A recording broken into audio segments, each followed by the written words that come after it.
अगर मैं कहूँ मुझे तुमसे मोहब्बत है, मेरी बस यही चाहत है, तुम क्या कहोगी?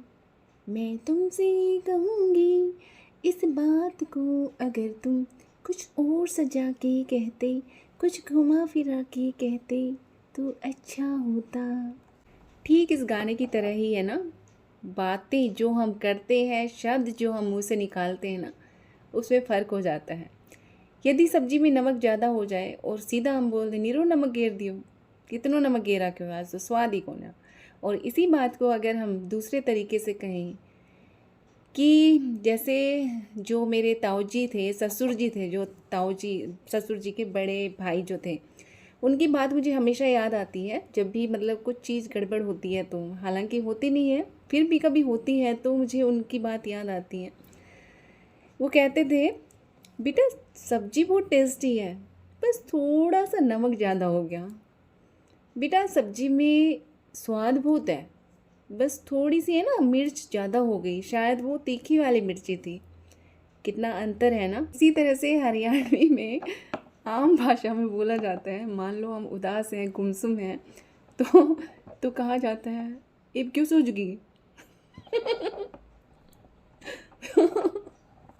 तो इसको हम हिंदी में जैसे कहते हैं, क्या हुआ? तो इस चीज़ को अगर हम दूसरे तरीके से कहें कि क्या हुआ, क्या मैंने कुछ किया या मुझसे कुछ हुआ, कितना फ़र्क है ना। अक्सर हमने पढ़ा है, सुना भी है और महसूस भी किया है कि शब्दों में जादू होता है। शब्दों में बहुत ही ताकत होती है, बहुत ताकतवर होते हैं शब्द। जब वो किसी को आपके दिल में बिठा सकते हैं और किसी को दिल से निकाल सकते हैं, तो इससे आप अंदाज़ा लगा सकते हैं कि सच्ची में वर्ड्स आर पावरफुल। शब्दों में स्वाद भी होता है। आपने कभी महसूस किया है, शब्द कड़वे भी होते हैं, मीठे भी होते हैं, चटपटे और तीखे भी होते हैं। तो दूसरे को परोसने से पहले उन्हें टेस्ट कर लेना चाहिए कि सामने वाला इनको हजम कर पाएगा या नहीं। उसके लिए ये शब्द कड़वे तो नहीं हैं। और अपने ऊपर अंदाज़ा लगा लीजिए कि यदि मुझे ये शब्द बोले जाएं तो मुझे कैसा महसूस होगा। और मुझे लगता है कि जो ये हमारे बोलने की आदत है ना, मीठा बोलना या शब्दों का जो चुनाव होता है, उसकी अगर हम हैबिट बना लेना, एक अपनी मतलब इस आदत पे हम गौर कर लें थोड़ा सा, तो शायद हमारे लिए बहुत फ़ायदेमंद रहेगा। क्योंकि कई बार है ना, हमारा कोई इंटेंशन नहीं होता कि हम सामने वाले को हर्ट करना चाहते हैं, लेकिन हमारी जो टोन होती है, जो शब्दों का चुनाव होता है ना, उससे हम सामने वाले को हर्ट कर देते हैं। हमें पता भी नहीं चलता हमने किस तरीके से बोला, क्या बोला, और सामने वाला बस बेचारा हर्ट हो जाता है और वो इस चीज़ को कह भी नहीं पाता। वैसे तो शायद हमें अपनी इस आदत का पता ही ना चले, लेकिन यदि आपके साथ ऐसे होता है कि आप किसी की बातों से हर्ट होते हैं, उसके बोलने के तरीके से हर्ट होते हैं, उसके शब्दों के चुनाव से हर्ट होते हैं, तो अपने ऊपर ज़रूर गौर कीजिएगा कि आपके बोलने का तरीका क्या है, आपके शब्दों का चुनाव कैसा है। अगर आपको भी मतलब ऐसा कुछ हुआ, आपने कुछ ऐसा बोला और आपको लगा कि हाँ शायद मैंने भी गलत बोला था, तो टाइम है आपके पास, उस आदत को सुधार लीजिए।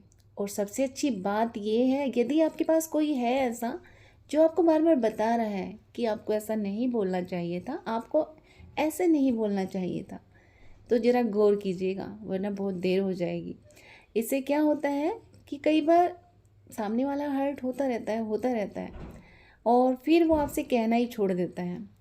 फिर उस चीज़ को ये लगा लो, उसे धीरे धीरे कोई फ़र्क ही नहीं पड़ता। फिर उसका फ़र्क पड़ता है हमारे रिश्तों पे। हमारे रिश्ते में से जो प्यार सम्मान होता है ना, वो गायब होने लगता है। और ये कब हो जाता है, कब शुरू हो जाता है, पता ही नहीं चलता। अगर बाद में जाके पता भी चलता है तो कुछ ऐसे भी होता है कि मेरी तो आदत है, तुम्हें पता है ना। ये होता है एक एक्सक्यूज़, और जो हमें नहीं देना चाहिए। कहते हैं कि लाइफ में है ना, हमेशा एक लर्निंग प्रोसेस चलते रहना चाहिए। उसी लर्निंग प्रोसेस के थ्रू हमें अपने जो कम्युनिकेशन स्किल है हमारी, उसको भी चेक करते रहना चाहिए कि उसमें कितना इम्प्रूवमेंट हुआ है। वरना हालत ऐसी हो जाती है कि कुछ लोग ऐसे होते हैं जिनमें हम कई सालों से देख रहे हैं और कोई बदलाव नहीं आता। इवन दैट हम उनको पूरी रिस्पेक्ट दे रहे हैं, रिस्पेक्टिव वे में उनसे बोल रहे हैं और रिटर्न में हमें कुछ नहीं मिलता, जो स्टार्टिंग में जैसे हमने देखा था बिना किसी संबोधन के बोलना, पता ही नहीं चलता बोल किसको रहे हैं तो वो चीज़ भी गलत होती है। यदि हम किसी से बात कर रहे हैं तो उसमें संबोधन बहुत ज़रूरी होता है, एक रिस्पेक्टिव वे बहुत ज़रूरी होता है। इस चीज़ पे हमें ख़ास ध्यान देना चाहिए। तो जो हमारे बात करने का तरीका होता है, हमारे जो शब्दों का चुनाव होता है, वो हमारी पूरी पर्सनैलिटी को शो करता है, हमारे व्यक्तित्व को दर्शाता है। कई बार ऐसे होता है कि हम किसी इंसान को दूर से देखते हैं, हमें काफ़ी अट्रैक्टिव लगता है, सुंदर लगता है, लेकिन जब उससे हम बात करते हैं ना तो वो मन में जगह नहीं बना पाता, खाली उसके शब्दों की वजह से, उसके बोलचाल की तरीके की वजह से। और कई बार ऐसे होता है किसी से हम छोटी सी मुलाकात करते हैं ना और उसका इतना प्रभावशाली असर होता है हमारे ऊपर कि ज़िंदगी भर उसकी याद हमारे दिल दिमाग में रहती है। तो ये उसके बोल चाल का तरीका होता है। तो सुंदरता कोई मायने नहीं रखती, हम कैसे किससे क्या बोलते हैं ये ज़्यादा मायने रखता है, हमारा व्यवहार ज़्यादा मायने रखता है। तो इंसान चला जाता है महफिल से भी, दुनिया से भी, लेकिन जो उसके शब्द हैं ना वो हमेशा याद रहते हैं। किसी ने अच्छे बोले हैं तो अच्छे उसमें गिने जाएंगे और किसी ने बुरे बोले हैं तो कड़वाहट के साथ उसे याद किया जाएगा, लेकिन शब्द शब्द के रूप में हमेशा उसकी यादें जो हैं वो हमारे साथ जुड़ी रहती हैं। तो अगली बार जब भी आप बोलें तो अपनी टोन पे, अपने शब्दों के चुनाव पे ज़रूर गौर कीजिएगा कि हमें किसी के दिल में मीठी यादें बनानी है या किसी के दिल में कड़वाहट पैदा करनी है, वो आपके ऊपर डिपेंड करता है। उम्मीद करती हूँ मेरी जो आज की वीडियो है आप लोगों को पसंद आई होगी। पसंद आई हो तो लाइक शेयर कमेंट करना ना भूलें। ये सारे मेरे अपने विचार हैं जो आप लोगों के साथ बस शेयर किए हैं मैंने। उम्मीद करती हूँ आपको पसंद आए होंगे। तो मिलती हूँ जल्दी ही आपसे अगली वीडियो में। तब तक के लिए टाटा बाय बाय। खुश रहिए, स्वस्थ रहिए, मस्त रहिए, हंसते रहिए और इस दुनिया में मीठी और अच्छी यादों की एल्बम बनाइए।